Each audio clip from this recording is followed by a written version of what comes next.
Hello guys, in the previous video we have seen the different terms that we use to talk about the ability of an electrolyte to conduct current. So two such terms are conductivity and molar conductivity. Conductivity is represented as kappa and molar conductivity is represented as del M. In today's video we are going to see how these conductivity and molar conductivity change with concentration of the electrolyte. So the topic is variation of conductivity and molar conductivity with concentration. So when you take the first one, conductivity, effect of dilution on conductivity. First you should understand the term dilution. When we say dilution, we are going to add more of the solvent, which means the concentration decreases and the dilution increases. When the dilution increases, conductivity decreases, because you know by definition conductivity is defined as the conductance of 1 centimeter cube of the solution of an electrolyte. So conductivity of an electrolyte enclosed in a cell is the conductance of ions present per unit volume of the solution at any given concentration of the electrolyte, that is conductivity. So when you increase the dilution, what will happen? The number of ions present per unit volume decrease. So obviously conductivity of the electrolyte decreases upon dilution. So remember, conductivity, which is also called as specific conductance, represented as kappa, decreases with increase in dilution. Or you can say conductivity decreases with decrease in concentration. Both represent the same. When you say dilution is increased or you say concentration is decreased, both represents the same. If that is happening, then the conductivity of the electrolyte decreases. Now coming to effect of dilution on molar conductivity, which is del M. Not like conductivity, molar conductivity increases as dilution increases. You know, del M, which is molar conductivity, is equal to kappa into 1000 by C. So concentration is inversely proportional to molar conductivity. So as the concentration decreases, which means dilution increases, molar conductivity increases. So remember, when the dilution increases, molar conductivity increases. So now we are going to see this variation of molar conductivity with dilution for two different electrolytes, strong and weak electrolytes. You know what are electrolytes? Electrolytes are solutions which are in fused form or in aqueous form, and they conduct electricity due to the movement of ions. When you take electrolytes, there are two types of electrolytes, strong and weak electrolytes. On what basis they are classified as strong and weak electrolytes? Depending upon the dissociation, extent of dissociation. When you take a strong electrolyte, it will undergo complete dissociation. See, for example, if you take aqueous NaCl, it will completely dissociate into Na plus and Cl minus, which means you are taking some NaCl and dissolve it in water, and what will happen? All the NaCl that you have taken will be dissociated into cations and anions, Na plus and Cl minus. So they undergo complete dissociation, and such electrolytes are called as strong electrolytes. Now coming to weak electrolytes, they undergo partial dissociation, which is represented by this reversible arrow. So the extent of dissociation will be small in weak electrolytes. So acetic acid is an example of weak electrolyte. So it undergoes dissociation to form acetate ions and H plus ions, but it will not undergo complete dissociation like strong electrolytes. So such electrolytes which undergo partial dissociation are called as weak electrolytes. Now let's see the variation of molar conductivity with dilution for strong electrolytes. I have written few examples for strong electrolytes: NaCl, KCl, sodium acetate and HCl. As I told you already, strong electrolytes will undergo complete dissociation. So the number of ions per unit volume is already large for strong electrolytes. Now what I am going to do, I am going to dilute that electrolytic solution. On dilution, what will happen? The interionic forces decrease. Already the number of ions per unit volume is large. Now if I am adding more water to that electrolytic solution, what will happen? The volume increases, so the ions will have more space to move around. So when they move apart, what will happen? The forces between them will decrease. Then what will happen? They have more space to move around, so the ionic mobility decreases. So what is molar conductance? Molar conductance is the conductance of electricity by all the ions furnished by 1 mole of an electrolyte.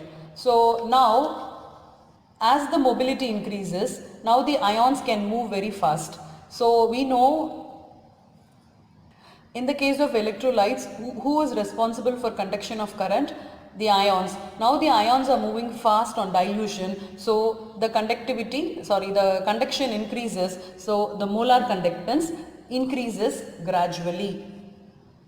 Here you have to be very clear with the difference between conductivity and the term molar conductance. When we say conductivity, we are talking about the ions enclosed in a box, a fixed volume. But when we talk about molar conductivity, we are talking about the conductivity of the ions furnished by 1 mole of the electrolyte. So when you take 1 mole of the electrolyte, the ions that are coming from that 1 mole, they conduct electricity, and that is given as molar conductance. So as the dilution increases, interionic forces decrease, ionic mobility increases, which means ions can move faster. So the molar conductance increases, and this happens gradually. So now here's a graph which shows the variation of concentration with molar conductivity. So here the del MC is the molar conductance at different concentrations.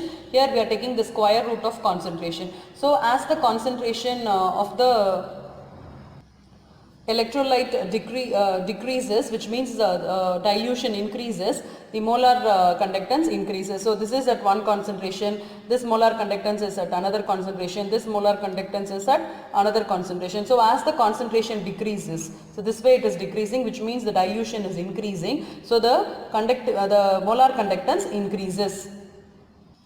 This increase in molar conductivity will continue till a stage is reached when the interionic forces become negligible, and further increase in dilution will not bring about any change in the molar conductivity of the electrolyte, and this is known as limiting value of molar conductance at infinite dilution, and it is represented as del M naught.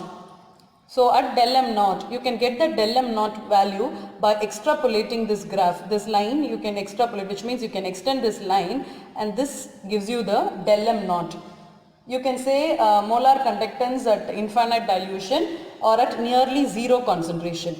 So this is called as molar conductance at infinite dilution.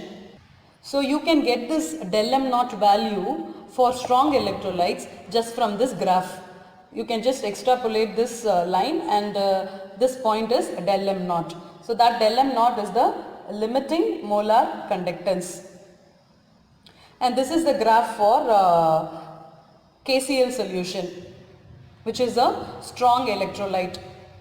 So all you have to remember is the molar conductance of strong electrolyte increases gradually on dilution. So you get a straight line in the graph drawn between concentration and the molar conductance at different concentration. And when you extrapolate that line, you can get the value of limiting molar conductance or molar conductance at infinite dilution, which is represented as del M naught. Now let's move on to the expression or equation which correlates the molar conductance at any concentration and molar conductance at infinite dilution. This equation is called as Debye-Huckel equation. Here del MC is equal to del M infinite or del M naught minus A into square root of C. This equation is called as Debye-Huckel equation. Here del M infinite or del M naught is called as molar conductivity at infinite dilution, which means no more dilution is possible, or you can say at nearly zero concentration of the electrolyte. And del MC is called as molar conductivity at concentration C. Any concentration other than zero concentration, That molar conductivity is called as del mc. C is the molar concentration of the electrolyte, and A, it is a constant. It depends upon the nature of the solvent and the temperature. For a particular solvent at a given temperature, the value of A depends upon the nature of the electrolyte. That is, charges of the cation and anion produced on the dissociation of the electrolyte. Say for example, if you take KCl, what ions will be produced? K plus and Cl minus. So what is the charge? This is plus 1, this is minus 1. So this electrolyte is called as 1:1 electrolyte. Now look for this one, Ca2 plus Cl minus. So you get plus 2 minus, and this is called as 2:1 electrolyte. And this example, it gives you Na plus, if you give you 2 Na plus, but the charge on Na is plus 1 and SO4 is 2 minus. So 1,2 electrolyte. And all the electrolytes of the same type have the same value of A. Say for example, this is KCl. KCl is 1,1 electrolyte. Same way, NaCl will be 1,1 electrolyte. KNO3, because K plus NO3 minus, again it is 1,1 electrolyte. All the three will have the same value of A because they are all 1,1 electrolytes. So remember, all the electrolytes of the same type will have the same value of A. So A is a constant. So this equation correlates molar conductance at any given concentration and molar conductance at infinite dilution. Now let's see the variation of molar conductance for weak electrolytes on dilution. We just saw the molar conductance of strong electrolyte increases gradually on dilution. Now let's see what happens to molar conductance in the case of weak electrolytes. Now we know what are weak electrolytes. They undergo partial dissociation. So the extent of dissociation is small. Examples of weak electrolytes are acetic acid and formic acid. And already the ions present in weak electrolytes is small because the extent of dissociation is small. So when you dilute it, on dilution, what will happen? The dilution will help in the dissociation. So the weak electrolytes will dissociate. So dissociation increases. So as the dissociation increases, number of ions per unit volume increase. So what will happen? The same thing what happened in strong electrolytes, the interionic distance decreases, so ionic mobility increases, so obviously molar conductance increases. But you have to note one thing here, in the case of strong electrolytes, when we added water, which means when we increase the dilution, the interionic distance decreased and the ionic mobility increased. So the molar conductance increased gradually. But in the cases, two contributions are here. Number of ions are also increasing because on dilution dissociation increases. This did not happen in the case of strong electrolytes because they are already completely dissociated. So when you add more solvent, it's not going to increase the dissociation. But here when you add solvent, dissociation will be enhanced. So the number of ions also increases and the ionic mobility also increases. So both these factors contribute. So molar conductance increases largely, not gradually. So when you draw a graph between the concentration and the molar conductance at different concentrations, you will not get a straight line. So since you are not getting a straight line, when you extrapolate, you cannot calculate or find out molar conductance at infinite dilution. So del M naught cannot be determined by extrapolation for weak electrolytes. As we cannot find out the molar conductance at infinite dilution from the graph for weak electrolytes, we use another method. We take the help of Kohlrausch law, which we are going to see now. Using Kohlrausch law, you can find out the del M naught for weak electrolytes. This law is named after the scientist who gave this law, Kohlrausch. So Kohlrausch did an experiment and he determined the molar conductance at infinite dilution for certain pair of strong electrolytes at 298 Kelvin. We know how to find out del M naught for strong electrolytes. It can be get from the graph by extrapolating the line. When he obtained those values, he noticed an interesting observation. each pair having either a common cation or anion gave the same difference in their del m naught value. Now look at this. I'm taking a pair of strong electrolyte having common anions. What are anions? Minus. Okay, negative ions are called as anions. So I'm taking these two pair of electrolytes. Both are strong electrolytes, KCl and NaCl. Both are having same anion. Now the molar conductance of KCl is 149.86 and for NaCl is this. When you take the difference of this, you are getting 23.41. And coming to this example, another pair of strong electrolytes are taken. Here Br minus is the anion, here also the same. So they have the same anion, and these are the values of del m naught which are obtained from the graph. Now look at the difference, 23.41, and take this pair of strong electrolytes KNO3 and NaNO3, both are minus. So these two are negative ions, and these are the del m naught values of these electrolytes, and the difference is 23.41. Same way we will take a pair of strong electrolytes having common cations. See here K plus common cation, and we are taking the del m naught value and taking the difference 2.06. Same way this is having common cation Na plus, and the difference is 2.06, and here Li is the common ion and the difference is 2.06. So in case of all the electrolyte pairs listed above having common anion, have the difference in del m naught value which is same, which is 23.41. Similarly here in all the pairs of electrolytes with common cation, the difference is 2.06. So on the basis of these observations, Kohlrausch concluded that each ion makes a definite contribution to the total molar conductivity of an electrolyte at infinite dilution, irrespective of nature of the other ion in the electrolyte.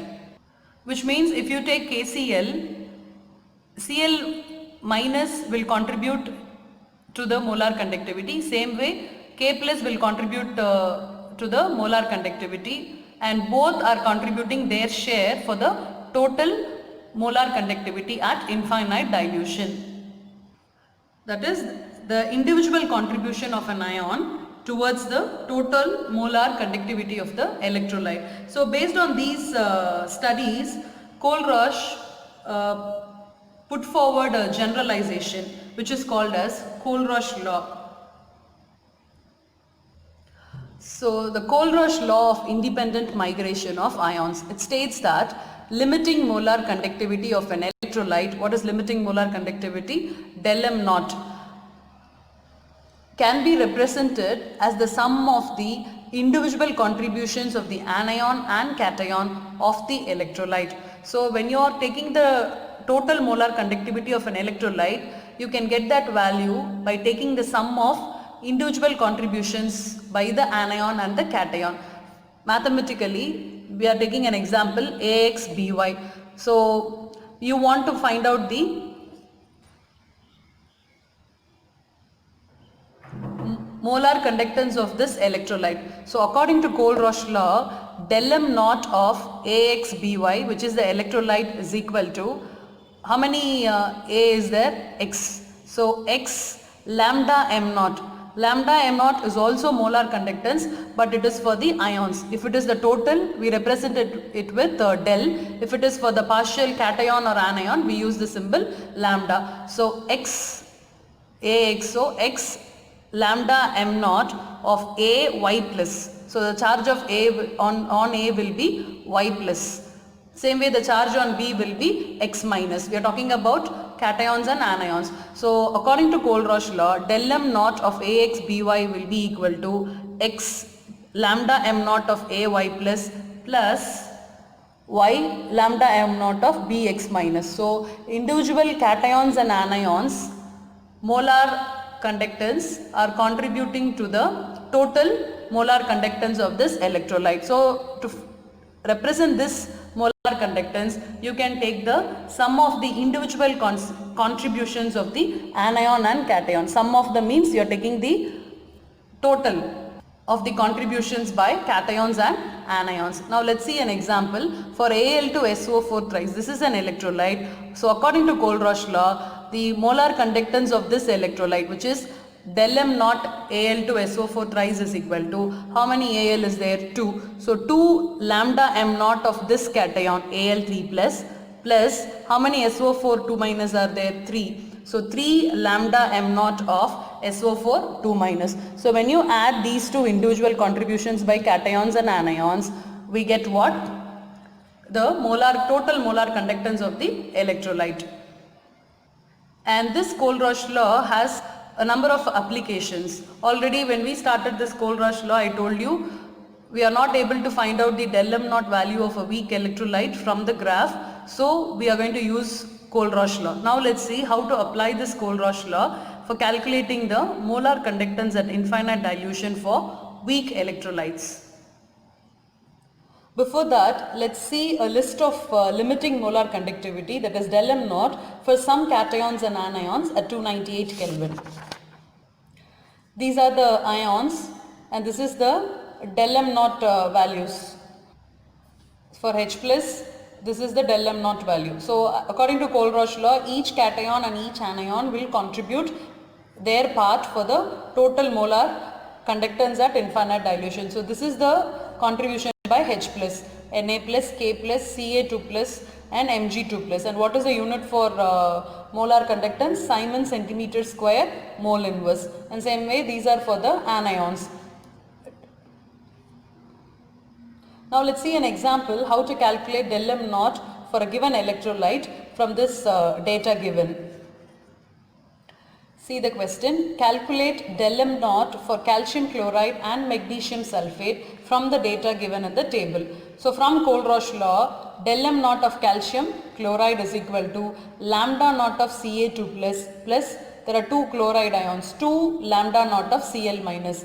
And from the table, we know the value of Ca2 plus molar conductance at infinite dilution, which is 119.0 plus 2 times, what is the value from the table? 76.3. Siemens centimeter square mole inverse. So when you add this together, you get the molar conductance of calcium chloride, which is equal to 271.6 Siemens centimeter square mole inverse. And the next one for magnesium sulfate, which is equal to, see, del m naught of magnesium sulfate is equal to lambda naught of the cation, which is Mg2 plus lambda naught of SO4 2 minus, the anion. So you can get these two values from the table or they'll give it in the question. If you add this together, you are getting 266 Siemens centimeter square mole inverse. So remember, each cation and anion contribute to their total molar conductance of the electrolyte. Now let's move on to the applications of Kohlrausch law.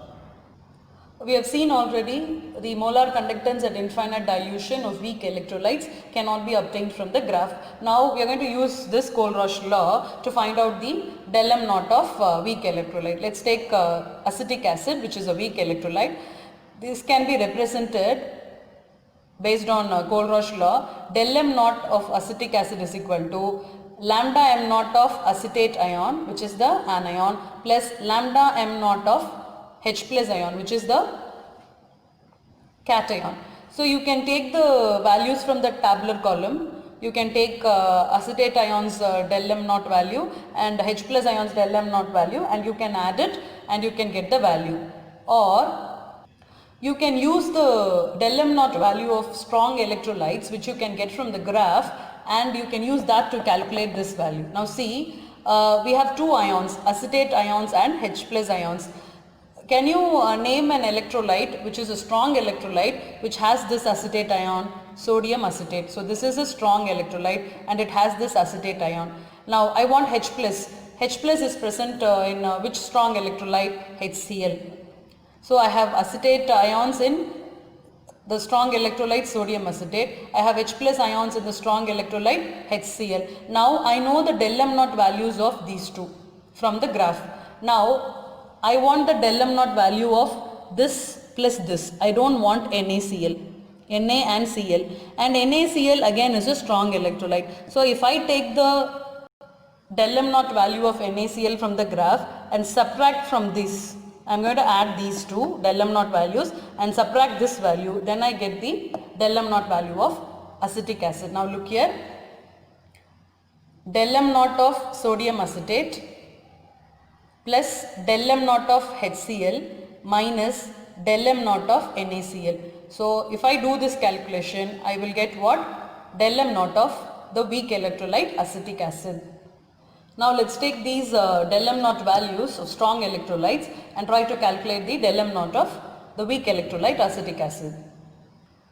Calculate the del m naught of acetic acid given that del m naught of HCl is equal to 426 ohm inverse centimeter square mole inverse. This is also the unit of del m naught. Del m naught of NaCl is 126. Del m naught of sodium acetate is 91. All these three are strong electrolytes. According to Kohlrausch law, del m naught of acetic acid is equal to del m naught of sodium acetate plus del m naught of HCl minus del m naught of NaCl. So add these two values and subtract 126. So you are getting 517 ohm inverse centimeter square mole inverse. So you can calculate the del m naught value for weak electrolyte using the del m naught values of strong electrolytes based on Kohlrausch law. The next application of Kohlrausch law, it is used to calculate the degree of dissociation of weak electrolytes. We have seen for weak electrolytes the extent of dissociation is small, and that extent, which means the degree of dissociation, is represented as alpha. We can use this Kohlrausch law to find out this alpha. So alpha is equal to del mc by del m naught. We can get this del m naught of weak electrolyte using Kohlrausch law from the strong electrolytes. So alpha is equal to del mc. What is this del mc? Molar conductance at a given concentration. You know, we calculate this del mc using that relationship del m is equal to kappa into 1000 by molarity. That del mc you are calculating for a particular concentration. So that is this value. And del m naught is the one which we calculate using the Kohlrausch law. Just now we did for acetic acid, and that value is del m naught. So if you divide these two, you get what? Degree of dissociation. And you can calculate the degree of, use this degree of dissociation to calculate dissociation constant, which is represented as Ka. So dissociation constant is equal to concentration into alpha square divided by 1 minus alpha. In the case of strong electrolytes, this degree of dissociation will be equal to 1 because it is undergoing complete dissociation.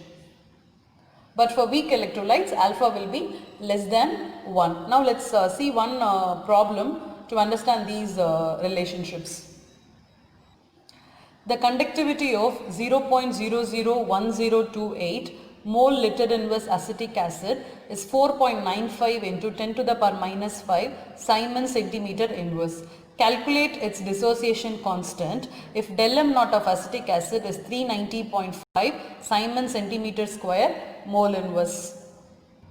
The value of del m naught of acetic acid is 390.5.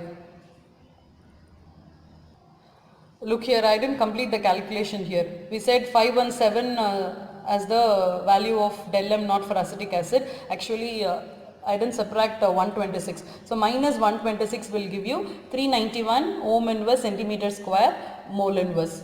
So now we are going to use this value for calculating alpha and Ka. So getting back to the problem, here the del m naught of acetic acid is 390.5.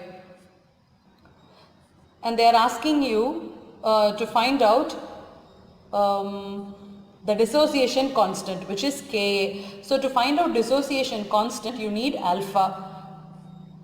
To find out alpha, you use this formula, del mc by del m naught. Del m naught is given in the question. You need to calculate del mc. You know what is the formula to calculate del mc? Kappa by C. And you know, kappa into 1000 by C. Kappa is given in the question, which is equal to 4.95 into 10 to the power minus 5 Simon centimeter inverse. And what is the concentration? 0.001028 mole liter inverse into 1000 centimeter square per liter. You know the formula, and that is equal to 48.15 Simon centimeter square mole inverse.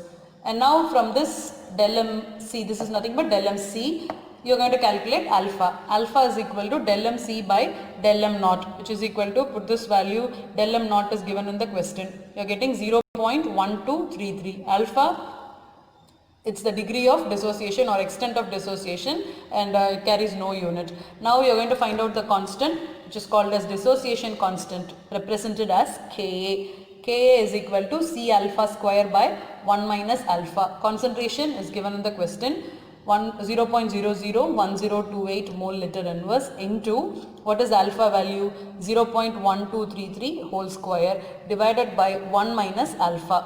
You are getting an answer 1.78 into 10 to the power minus 5 mole liter inverse. Thank you.